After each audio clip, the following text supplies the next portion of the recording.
Hi, I'm Mike Marino, and this is a brand new episode of Live from My Mother's Basement.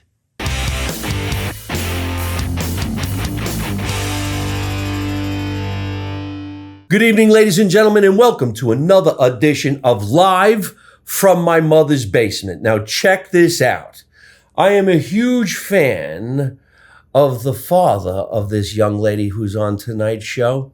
And all of a sudden, out of nowhere, at a comedy club in North Hollywood, we meet. And she tells me who she is. And I said, you have got to come down the basement. And I got it. And she's here. And this, ladies and gentlemen, is Karen Knotts. Hello. Hi. Oh my gosh. Shake my hand, shake my hand. I am so happy that you came here. Thank you, thank you, thank you. We're in North Hollywood, California tonight. And I've been out here for a little while just to grab some superstars to come down the basement before I go out on tour. And I'm very, very lucky to have Karen come over and give us a little spiel, tell us about her life and what family she happens to be from. So why don't we, before we spring on everybody who you are, where are you from? Well, I was born in New York and lived in New Jersey until I was 5. And she's a Jersey girl. I'm a Jersey girl. Originally, I am a Jersey girl. And then we moved out to Glendale, California. And then later, Beverly Hills. Oh, is that right? Yeah. Well, watch it now. Watch it now. Out, yeah. So you're kind of like a real California girl? I am. I really do consider myself a California girl. California girl. I am, yeah. See, a lot of people, let's say my fans, don't really even know what Glendale, California is. Right. Everybody who kind of watches my show thinks of Hollywood, Los Angeles, but nobody ever really thinks, well, California is San Diego, it's Ventura, it's Carmel, San Francisco. But I would never, especially coming from New Jersey, think, where's Glendale? Never even heard of Glendale. I really don't even go to Glendale. I've heard of Burbank. So tell us, what is this Glendale? It's like an all-American family town. Glendale is a very unique place. When I lived there, it was really all white people, very white bread people. You know, it was very typical. Very middle class. Very everybody looked alike. Everybody sent their kids to the same school. Everybody had the same. Like where I grew up in New Jersey, suburbia. Yeah. Suburban. Well, it's suburbia, but it's surrounded by mountains. Glendale's surrounded by mountains. So it's kind of a closed off place. Yeah. So now, and then actually, now many years later, it's now mostly Armenian people living there. Yeah, that's been like an ongoing joke. I hear people say that all the time. Right. If you want to go to Armenia, just drop into Glendale. That's right. I wonder how that happened.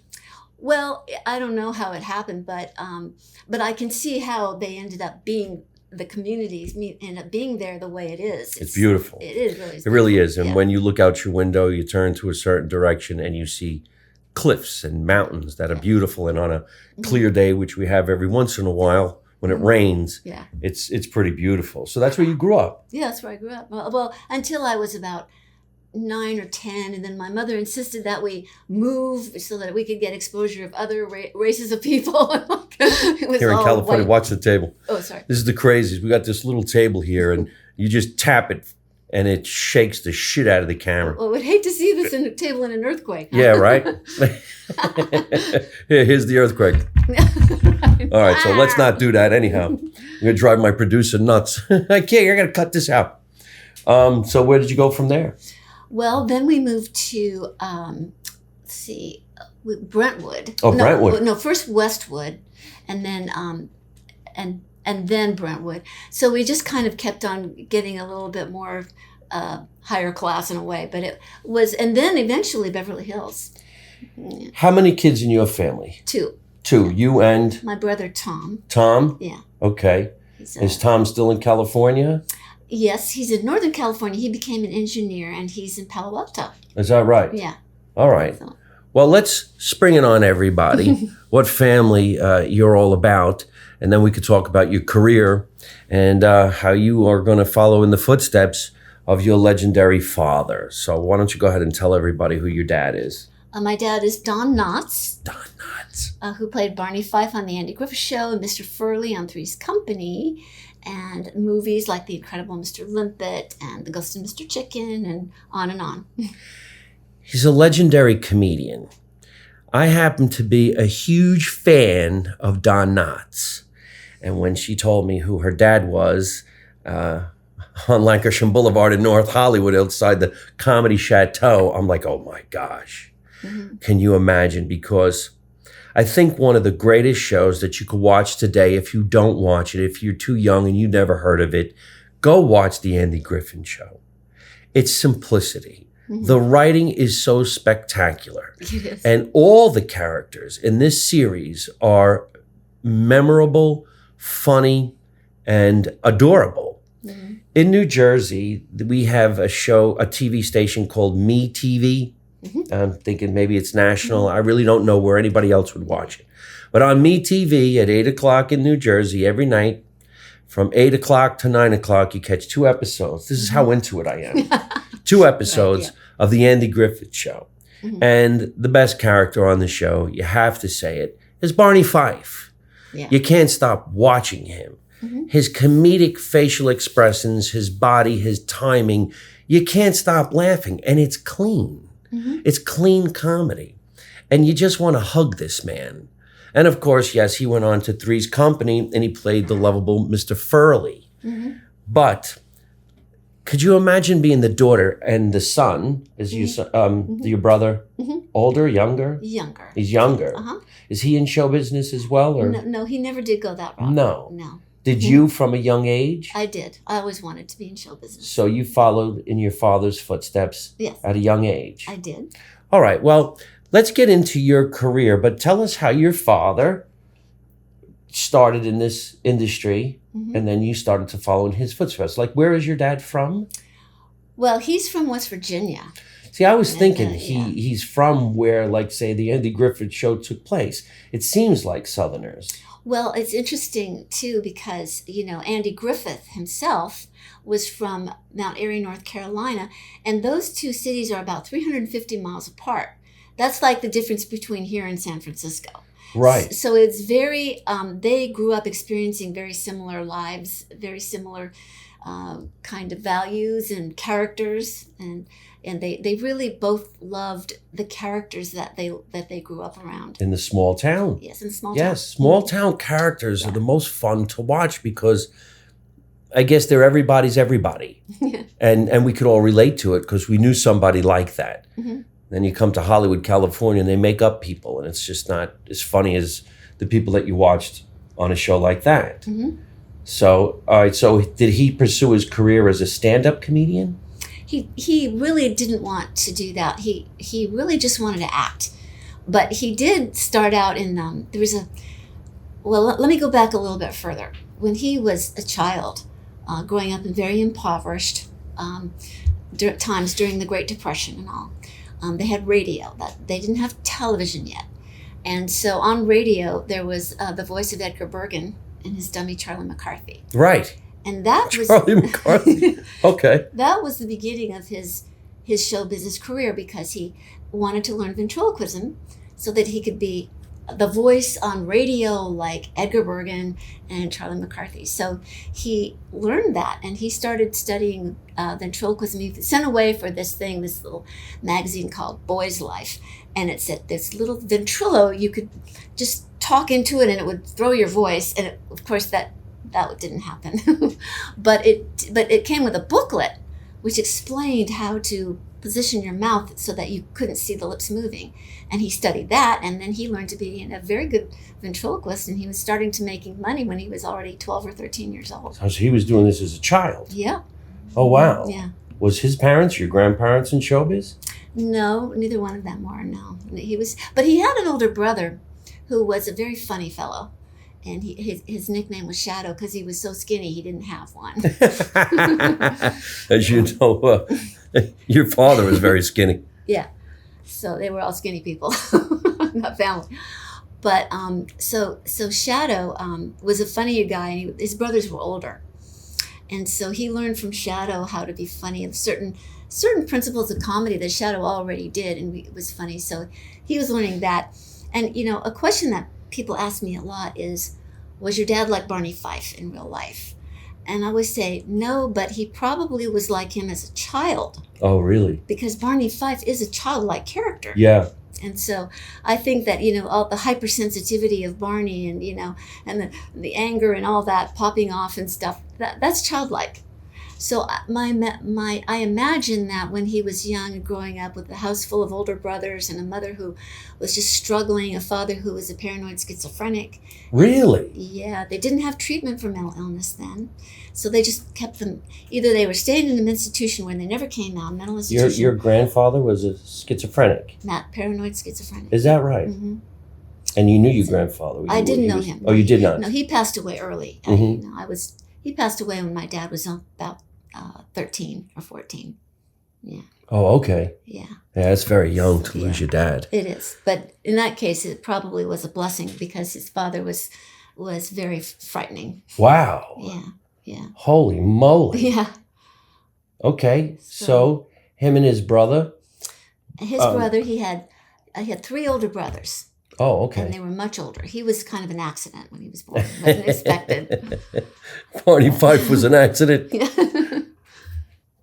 All right. So I could see how he was going to try to find humor from family values because sometimes the truth is always funny. See, I was always under the impression he started as a stand-up comedian and he was out in clubs doing comedy. He did that for a while, but he wasn't very successful. Oh, is that right? No, stand-up comedy was not his thing at all. He was just he was an actor, and he never was comfortable standing out there. But there was one point where he was doing stand-up comedy, and he was in, I think it was in Pennsylvania, where he got his footing as a stand-up comedian, and he thought he was doing pretty well. But then they sent him, he got an agent, and they sent him to a big club where comedians were sent when they had a really good act, and they thought, and when he got there, he just bombed. He got to that stage, and the only laugh he got when he said, somebody laughed, and he said, "Thanks, Dad," because nobody was laughing, and that got a laugh. All right. So Don Knotts pursues his career as a actor primarily in Los Angeles. Yes. And what became, like, let's say, the break that said, actually, no, it was New York. New York. This is New York. Because remember, this is, he's a much older man. And when he was in his 20s, New York was the scene for comedy. Yeah. Yeah, live comedy, live television. And so he got on the Steve Allen Tonight Show. And that was the big thing. There were, the big hit shows were, Imogene Coca and Sid Caesar, your shows. Right. Milton Berle was Mr. Television. Neil Simon was writing sketches for all of these shows. And, Red Skelton had a show. And so he ended up on the Steve Allen Tonight Show, which was live. And he ended up playing the nervous guy on the Steve Allen Tonight Show, which was a very funny character. And it kind of makes me sad that nobody really gets to see that, because they... you could probably Google it now. You can, but... The Steve Allen Tonight Show? Yeah, but the trouble is that all of those shows were on nitrate. They recorded on nitrate, which self-destruct. It didn't. Oh, really? Yeah. Did you imagine that? Yeah. Episodes you can't watch because they self-destruct. Yeah, and there was like the Twilight Zone, I think. No, the Twilight Zone you could see. Yeah, but they I did manage to get my hands on a couple of the sketches he did, and I showed them. I have a touring show called Tied Up in Knots, where I talk about his whole life story, and it's a very funny show, and I do show a couple of those clips from the live television days. Oh, great. Yeah. During your act? During my show, yeah. All right. Mm-hmm. Not my stand-up act, but my Tied Up in Knots touring show. Which is like a one-woman show? A one-woman show, and it's all about him and growing up with him and his life. Well, yeah. You would assume that growing up with a silly dad like that would be fun. Yeah, it was, but he wasn't always silly. He was very kind of an intense person. He would just really... wanted to succeed, and then he had neuroses. He was a hypochondriac, as he grew up where he didn't have enough to eat, and people are saying, "You're so thin. You're going to get sick if you don't eat something." So he got that in his brain that he was going to get sick. He always thought he was sick or coming down with something. Oh, no kidding. Yeah. Yeah, it was awfully Thin, that's for sure. Mm-hmm. So when was it? Like, how old was he when he? We got to watch this table. It's getting really crazy now. I'm sorry. That he scored the Andy Griffith Show. Well, what happened was he was auditioning for shows in New York, and he managed to get a part on Broadway. There was a coffee shop called Cromwell's Coffee Shop, and that's where all the actors hung out. And there was another one too called Hanson's. But Cromwell's was a coffee shop where for 5 cents the actors could get a cup of coffee and make a phone call to their agents. Oh wow! Yeah, wow. So that's what they did, and they a 5-cent TikTok. yeah. Okay. And exactly. So they all, would get in there early in the day and they would read the trades and it would tell you what auditions were coming out, and the agents would be calling or they would be calling them. And so they might call up, the agent might call up and say, hey, I got an audition for you at 1:00. They want a truck driver, a funny truck driver for Jell-O. And the guy might say, well, I can't, I got something else, but I can tell my friend Jonathan Winters. Oh, wow. He'd be right for that. So they competed, but they also helped each other. So I don't think you find that too much anymore. no, The competition, yeah. The helping, that's not going to happen. Not really, no. I am afraid not. But back then it was, the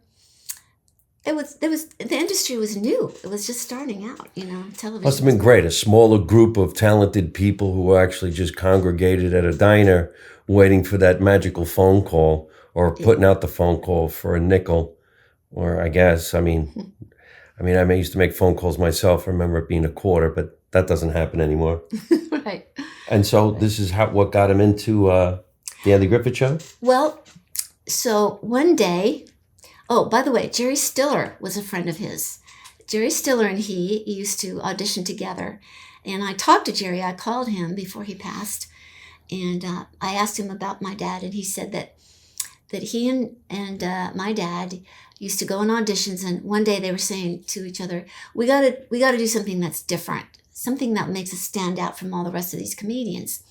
So my dad came up with this baseball pantomime, and I've seen the baseball pantomime on video and when he did it much later, but it's this extraordinary piece of work of a baseball player going out there, a very cocky guy, and you see, one ball going over and the next one, and then it's absolutely hilarious. And Jerry went on and on and on that phone call about how funny this baseball pantomime was. Couldn't stop talking about it. So they were kind of pals, and they would help each other out.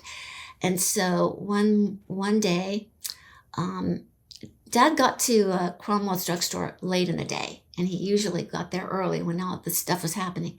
But Jerry Stiller was there, and he said, "Don, what are you doing here? I thought you'd be at the audition for the big Broadway show." He said, "What audition?" He said, "Oh, look, it's about Southerners in the Army. You're perfect for it." So he said, "What time?" And he said, like 5:00. So it was like 4:25 in Manhattan. So he raced down, get on the subway. He raced down there, and thankfully for a casting assistant who knew him. Casting, he was a little late. They'd already shut down. It was like 1 minute after 5. But his friend Van went in there and pleaded for him, and they said, okay, we'll see him. And so he got the part of the Army psychiatrist in No Time for Sergeants. No Time for Sergeants. And the lead actor was Andy Griffith. Oh, wow. Yeah. On Broadway. On Broadway. That's how they met. Wow. Yeah. So how long did that play last? 2 years. Is that a hit on Broadway? Oh, big hit, huge hit. It was the hit for 2 years.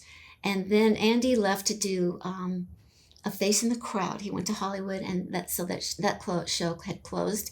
And What was A Face in the Crowd? A Face in the Crowd is a movie that was... Oh, it was a movie. A movie, and it was up against, I forget, a Marlon Brando picture of that time. So it lost the Academy Award, but it really should have won the Academy Award. Really? Yeah, it's that good. Yeah, everybody want to see... A Face in the Crowd. Got to check this movie out. Oh, yeah, you'll love it. It's wow. great. So anyway, Andy left, he was in Hollywood now, and my dad was on Broadway, was still in New York, and he decided to hit full bore the comedy club, the not clubs. He wasn't doing stand-up anymore. He wanted to hit the auditions full blast. So he and Jerry Stiller were doing that. And so eventually, then he met a comedian named Bill Dana. And Bill Dana was also a writer and a producer, and he was working for Steve Allen, who had the show called The Tonight Show. That was the original Tonight Show, by the way. Wow. For people who don't know. The original Tonight Show with Steve Allen. Yes. Holy mackerel. And black and white probably, right? Oh yeah, everything was black and white then. Wow. So he got on The Tonight Show as the nervous guy, which was a hilariously funny character. Got to look this up. Yeah. There's somewhere on the internet where you could see this. Yeah, there is. There's one sketch. It's Tom Poston and Louie Nye played the other. There were three guys, and my dad, and they each had these silly characters that they would, man on the street, where Steve Allen would interview these guys, and that was the first man on the street, the first ever. The original man on the street. Everything else is a copy. Yeah, basically. Well, not copy, but I mean, it was started by Steve Allen. He created that, and so he was a huge hit. And now, so live television back then was only, when it first started, was only local. They would get it in New York and maybe the surrounding areas, but little by little they started putting cable down. This was described to me by one of the producers of the Steve Allen Show. They started putting cable down. It was getting further and further west until finally it got all the way to California, and that's when the Desilu Studios came about, and Desi Arnaz was instrumental in making that happen on both coasts at the same time. Right. He was a mastermind of that. Amazing. Yeah, and so my dad was in New York. Andy Griffith was in Hollywood. They lost touch with each other, and so at one point, the Steve Allen Show moved to Los Angeles. All the shows started moving once they got that cable, and it was all national. All the shows started moving out to California, Los Angeles. Why exactly did they move? It was because of the weather? I mean, was it really? I think so. I think a lot of it had to do with the weather. I really do. But also it was just trend, Trend. Right. A lot of things just are trends. People start doing it and everybody follows. But back before they had the national television, there wasn't any other choice. It was all in New York. It started in New Jersey, actually, I believe. All right. With Jackie Gleason's original show was in Dumont. I know Dumont, New Jersey. You do? You're kidding. No. That's where they were doing the Honeymooners? Well, not really. I mean, by that time, actually, Dumont was very early on. There was one show that was broadcast out of there, a couple of shows, and then it quickly moved to New York from there. Right. So, yeah. How interesting. Yeah. They're doing a lot of stuff like television shows in New Jersey these days. Mm-hmm. They're saying it's going to be the new Hollywood, which would be great because I'll go home. Get me out of here. All right, right. So how did they become... Okay, so here's what happened. My dad was with Pat Harrington. Okay, so now the Steve Allen Show is in California, and all of a sudden, okay, boom, it goes off the air. I don't know why. I don't know if it got canceled or what happened, but it was just over. So now they're out there in Los Angeles, and he had a very good friend named Pat Harrington Jr. who was also on the show. And so they're like out of work now, and they had one of the big hit shows, and now they got nothing. As you know, show business can be that way. So they started making lists. He and Pat Harrington were at Pat's apartment. The Danny Thomas Show was on television playing in the background. They were making lists of casting directors, producers, people they'd known in New York who might be out in Los Angeles now and could give them work or help them. All of a sudden, they hear this familiar sounding voice on the Danny Thomas Show, and they look at the set, and it's Andy Griffith dressed in a sheriff's uniform on the Danny Thomas Show. Mm-hmm. And my dad was totally shocked because they'd been out of touch since New York. Right. So he got Andy on the phone. He said, Andy, saw your show. It was fantastic. Congratulations. And he says, say, do you suppose Sheriff Taylor ought to have a deputy? Really? Yeah, it was just that way. Because, the Danny Thomas Show this was in the very early stages of, like, we're talking about 1959 or 60. And the Danny Thomas Show was just trying out this character of a small town sheriff to see if the audience would like it. So that was like one of the very first spinoffs, right? Yeah, yeah. And so he went in. Now Sheldon Leonard was the creative genius behind this. And so Sheldon Leonard was the producer of the show. So Sheldon had him come on and kind of a pitch session. Okay, what do you think about this deputy? Who would he be? What would he be like? So he pitched his idea of the character, and that's how he ended up on the show. Wow, of course I had no idea. I thought he was written in the show and maybe went to the audition. So there you have it, folks. Barney Fife actually wrote his own character and got on the show that way, and away it went. And I guess from there it's history. Now here's an important thing for all of us actors to think about is that if my dad had missed that audition for No Time for Sergeants and never met Andy Griffith, would there have ever been a Barney Fife? Probably not. See how interesting? Yeah. You got to make your own career. You got to be pushy, and do everything you can to cut your teeth in this industry because, well, not then, but now it's extremely overcrowded. But I think if you do create your own career, you can earn a living in the entertainment world. And it's how important every connection you have is, to your career. There's always some connecting link, So to look for those connecting links. How many years was the Andy Griffith Show on television? Do you know? Well, they had a contract for 5 seasons, 5 years. And then when that came to an end, Andy wanted to extend the run of the series, but my father had already signed a contract, made an agreement with Lou Wasserman, the head of Universal Studios, because he knew that contract was only going to be for 5 seasons. So when that started winding down, he was already looking for work. And he got this 5-movie deal contract with Universal. And out of that came The Ghost of Mr. Chicken, this movie, and 4 other films, and which were great little films for him. So he really, and people ask me all the time, I get this question, why did your dad leave the Andy Griffith Show? Well, it was a very, very intense work assignment for him because he was in almost every show and a lot of lines, and he threw himself into that role as a very emotional role. And I remember listening to him rehearse in his room or his little office, and I could hear him running lines over and over and over and over and trying different inflections and everything until he got it right. Wow. So, yeah. Wow, one of the greatest shows of all time. I mean, it's in reruns constantly, and there's a whole new generation of people watching a show that was shot so long before they were even born. Yeah. It holds true to today. Mm-hmm. The character Barney Fife is so memorable that he steals the show, I think. Of course, there's Opie, and there's the barber, and all the other characters, and Aunt Bee. It's one of the greatest shows. It really is. You're talking to a huge fan. Yeah. I can't stop watching this show. I know every line. I know every scene.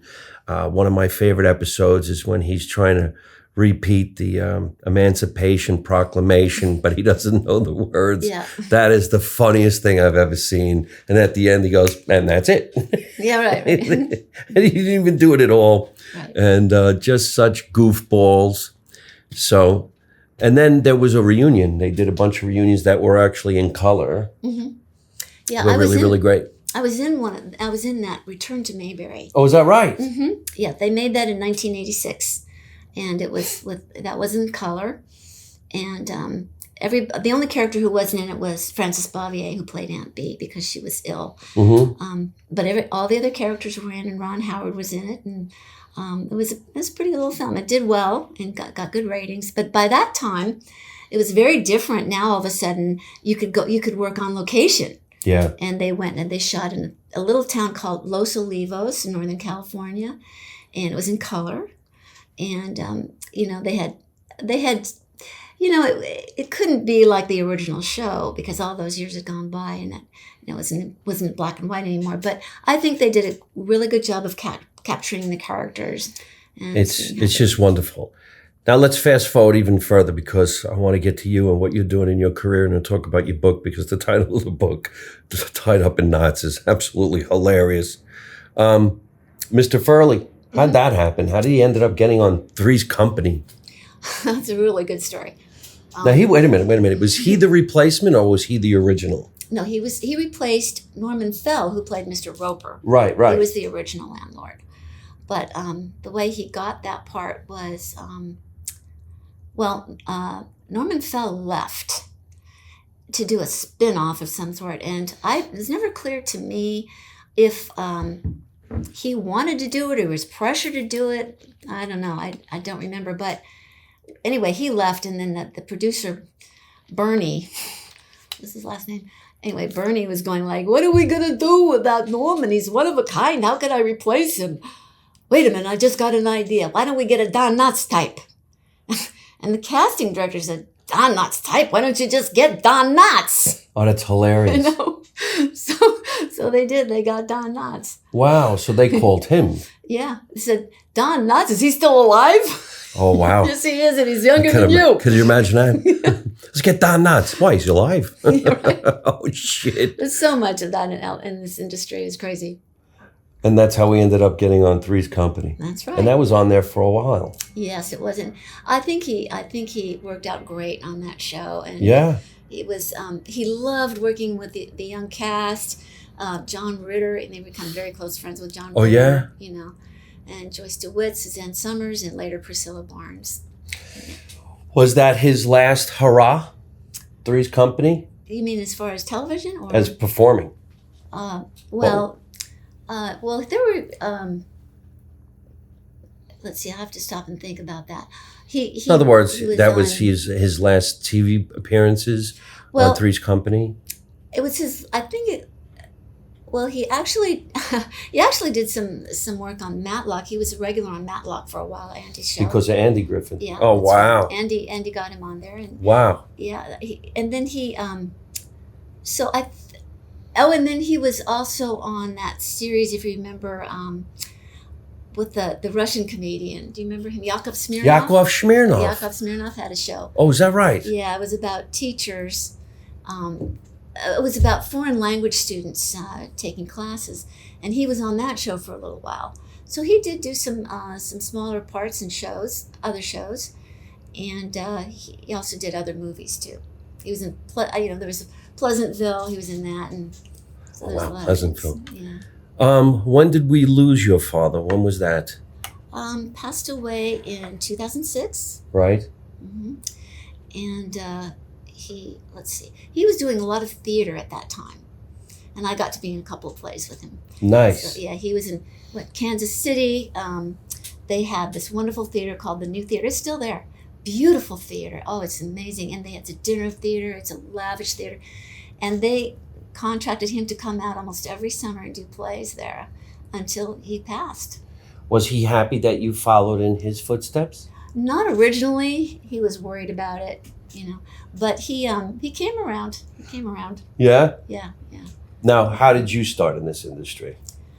Of course, you have to, you're kind of in the shadow of your dad. Mm-hmm. However, wouldn't it be kind of great that your father is in the industry and he could show you, let's say, the ropes? Because I come from a family that's not in show business whatsoever, and nobody could tell me what to do or how to go, or even have a shoulder to cry on because they don't know what the hell what I'm all about. Right. So, I mean, what started you off, and what did you start doing?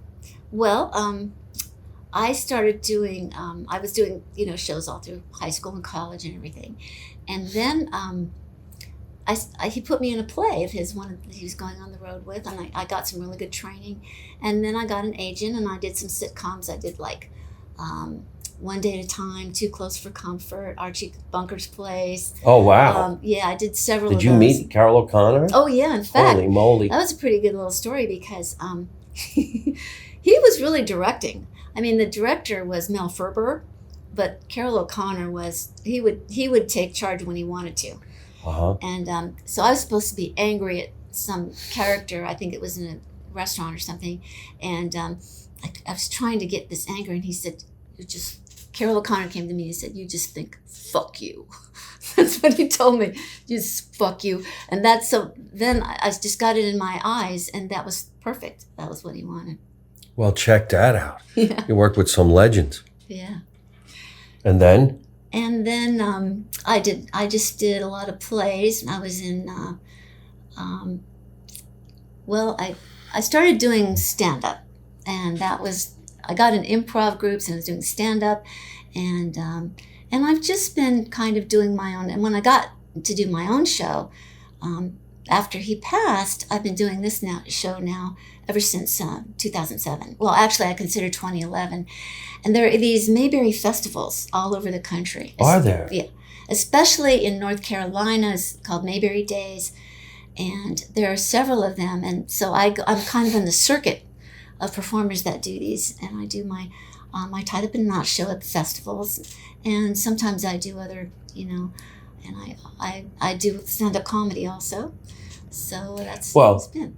I heard, because I have not seen you perform, that you were a stand-up comic, and that's how we met over at a comedy club here in North Hollywood called the Comedy Chateau. And I believe you went down there with some mutual friends, and we met out on the street when the show was over and everybody had let out, and they told me who you were, and I'm like, wow, that is just fantastic.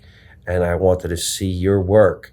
And when I heard about your book, I'm saying, okay, well, this would be a great person to come down the basement and be on the show. So the title of the book is? Tied Up in Knots. Tied Up in Knots, which is hilarious right there, because it's the Knot family. It's a big play on words.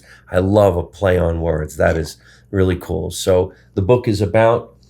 The book is about, it's about our lives together, and it's a talk about his early life, which was a very dramatic story, really, about his father being a paranoid schizophrenic and how his mother took in boarders to pay the rent, and all this crazy stuff that happened with his older brothers, and, surviving during the Great Depression, which was and I came across a woman, people for years kept telling me, you should write a book about your dad. And I was like, I'm not an author, I'm an actor.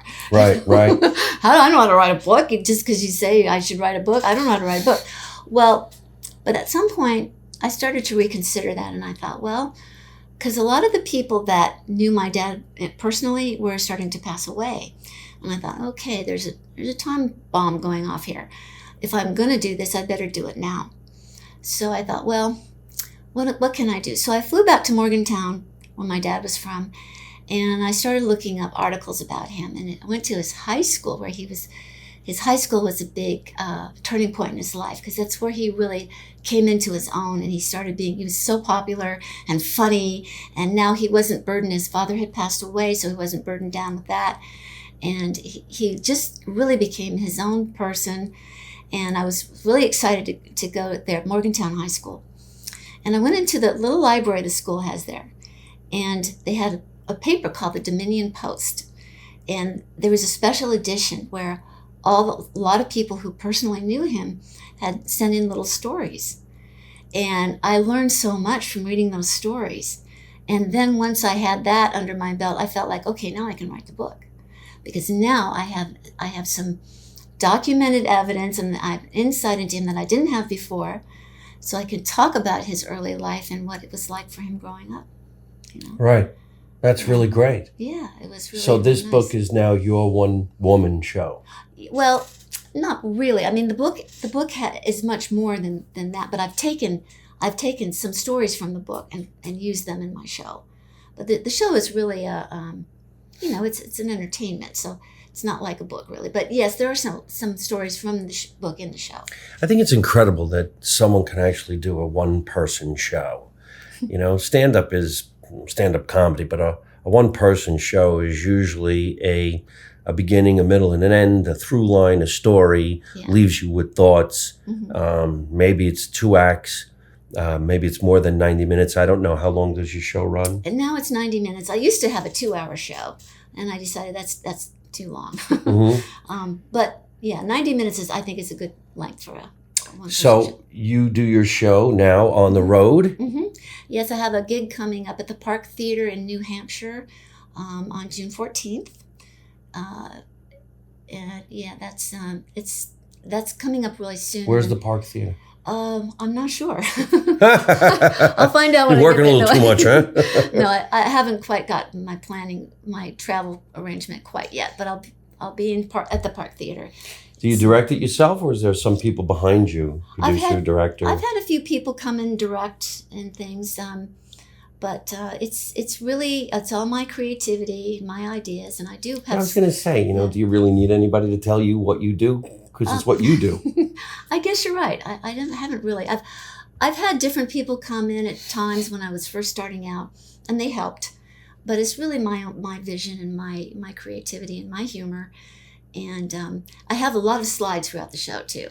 Oh, that's great. Yeah. Of the family. Of the family and of the work, of images of where he performed, or just funny pictures. Do you ever impersonate your father? Oh yeah. Okay, so this is great.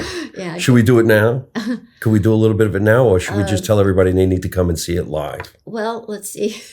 I haven't really. I don't really usually take it out of the phone, but well, let's see.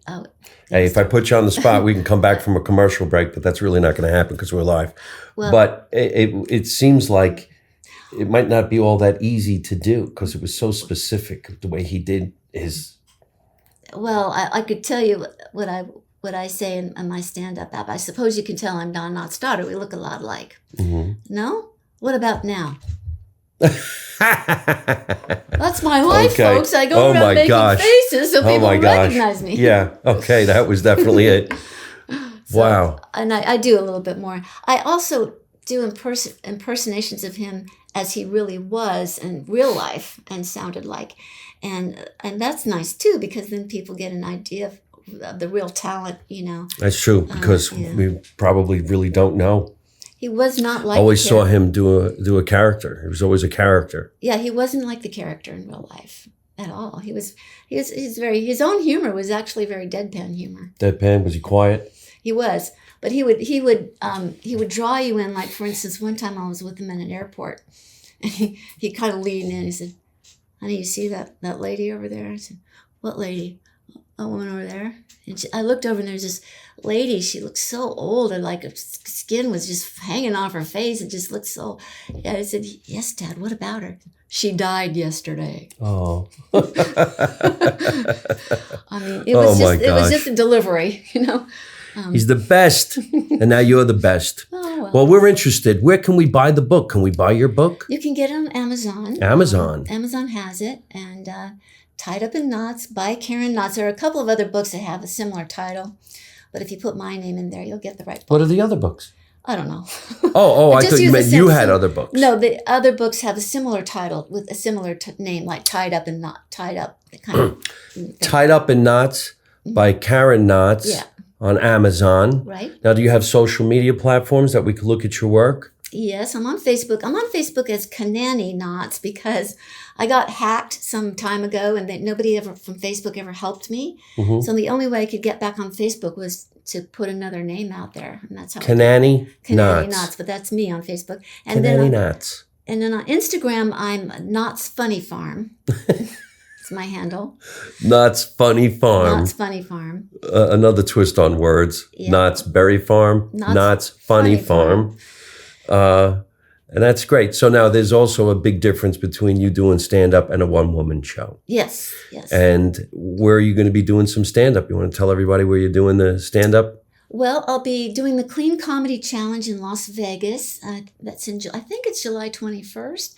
But it's Leslie Norris Townsend Clean Comedy Challenge in Las Vegas. That's a challenge. I'm very excited to do. I do this every year, and I have some other shows coming up that I do with a couple of girlfriends. We do at Flappers a lot, and so just check my Flappers Comedy Club is in Burbank, yeah. California. Yeah. I'm sure we're going to be seeing you at the Comedy Chateau on Lancashire Boulevard, which is in North Hollywood, California. Yes, you will. And who knows? Maybe someday we'll get to do a show together. That would be great. When I come back out to that club, I'd like to do something. And with you and share the stage together. That'd be great. Are you friends with other people who had parents that say, we're in the Andy Griffith Show? Well, I'm friends with Dixie Griffith, who's Andy Griffith's daughter. Oh, wow. Yeah, we never knew each other when we were younger. We're only a couple of years apart, she and I. Right. But we got to know each other through these tributes to these Mayberry festivals. We both are doing those, and she wasn't doing them for a while, and then she started doing them. So then she and I got to know each other, and it's been really exciting because now we realize that we were both at the same place at different times. Like, for instance, our dads both did Harrah's Lake Tahoe. They did some sketches from the Andy Griffith Show and in Lake Tahoe, and she was out there and I was out there, but not at the same time. Right. So then we talked and we found out that we were both there, and then we started comparing notes, and it felt like we're sisters, you know. Oh, wow. How cool is that? It was really fun. Yeah. How about the other cast members? You knew friends with any of their kids? George Lindsay Jr., his father, George Lindsay, played Goober on the Andy Griffith Show. He was a really funny fellow, both his father and George Lindsay Jr. But unfortunately, George Lindsay Jr. passed away recently. He became ill and passed away. But he was a great guy. And let's see, from the other kids, Gomer, I didn't know his kids. Gomer Pyle? No? Yeah, I didn't know any of his kids. How about Uncle Floyd? Floyd, I didn't know him. I said Uncle Floyd. Uncle Floyd's a comedian. Floyd the barber. Floyd the barber. I didn't know any of his offspring either. Floyd. Eleanor Donahue, I knew. I didn't know any of her kids, but Eleanor Donahue's son has written a book, and it's a pretty good book too. And so I got to know her. So all these people that were on the Andy Griffith Show, I got to know them through doing these festivals. Yes. You know, I love going to the festivals. There's so many of them. A lot of them are called cons, you know. Yeah. Mayberry Con, let's say like that. Or yeah. And they're fun, and you get to see all these characters from way back in the day, right, from many different movies or shows. Right. Like, are you friends with Jerry Mathers? Like guys like that from Leave It to Beaver? No, I never met him. I've never met him. Right. No. How about, you mentioned the guy who originally had the studios, Desi Lou, his kids. I know. Lucille Ball's kids. I actually went to Beverly Hills High with Desi. Right, see? But I didn't. I was not in his crowd. He was sort of in the fast crowd, and I wasn't in the fast crowd. Is that right? Yeah. Oh, I get it. I get it. But he did crash a party at my dad's house one time. Oh, that is cool. So that was funny. And football players jumping in the swimming pool and what? And Desi Arnaz Jr. drinking my dad's liquor. It was funny. Well, check this out, folks. We got to get going. I want to thank my guest, Karen Knotts, for coming down the basement. We've had a lot of fun. This is a lot of history here. And you can look it all up on the internet. Check out the book, buy the book, check out what her father used to do, her father's friends, all the cast, people from way back in the day when there was only black and white shows coming out of New York, moving to Los Angeles. It's really, really great. And then go watch this young lady do her one-woman show and watch her do some stand-up, because before you know it, we're going to be doing stand-up together on a stage somewhere, probably in Los Angeles, California. So tell us one more time your social media, just so they can hear it twice and watch you. Okay. Facebook, I'm Kananny Knotts. That's spelled Kananny, Kananny Knotts. Uh-huh. And on Instagram, I'm Knotts Funny Farm. That's Knotts Funny Farm. Knotts Funny Farm. And I'm on LinkedIn as well. And LinkedIn. What's the LinkedIn? Just Karen Knotts. Just Karen Knotts. Just Karen Knotts, I think. Without the just, Karen Knotts. Let me thank my producer, Tatiana Blue Shell, for always making sure we have a great guest come down the basement. You can watch us every Tuesday night at 8 o'clock right here on my YouTube channel, which is Mike Marino Live on YouTube. You can watch us on Spotify, and you can listen to us on Italian American Radio out of New York City. Remember, folks, let's make America Italian again. You know my motto: you don't know nothing, you don't see nothing, you don't say nothing. And how do I end every single one of my podcasts? By saying the same thing along with my guest. Ready? Yeah. Don't take no shit from nobody. Hey, folks, thanks for watching Live from My Mother's Basement. I hope you enjoyed the show. And if you did, hit the word like and leave me a really cool comment. You can also subscribe to my YouTube channel so you don't miss any of the future episodes, and you can watch some of the funniest videos on the internet. You can also listen to the show on Spotify or your favorite podcast app.